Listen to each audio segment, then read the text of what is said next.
So kalau contoh macam kan Syami kan sebelum ni kan selalu bahagian servis kan dah lama dalam bidang food service kan. Betul. So kalau contoh macam kemahiran, so kalau budak-budak ni nak masuk dalam industri kan, so apa antara kemahiran yang mungkin ini kena ada, budak-budak kena ada benda ni.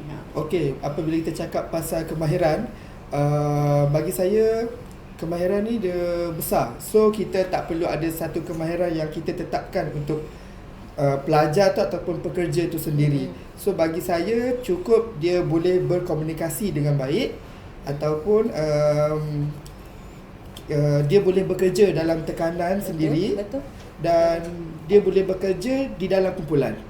Itu bagi saya perkara-perkara yang perlu ada lah.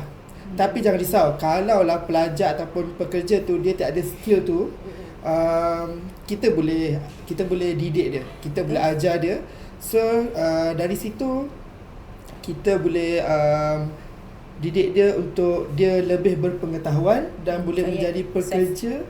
Betul, dia boleh jadi pekerja yang mahir dan boleh menjadi pramusaji yang bagus dalam tempatan ataupun antarabangsa. Betul. Bila kita cakap macam kemahiran ni mesti macam sebagai seorang orang yang bekerja dalam industri kan, so kita akan berhadapan dengan customer yang macam-macam. So satu lagi minat tu penting lah. So kalau tak ada minat pun susah. Dari minat jugalah kita boleh keluarkan skill-skill yang ada dalam diri yang kita tak tahu. Sebab food service ni tak semestinya apa orang kata bakat yang kita boleh lihat jelas.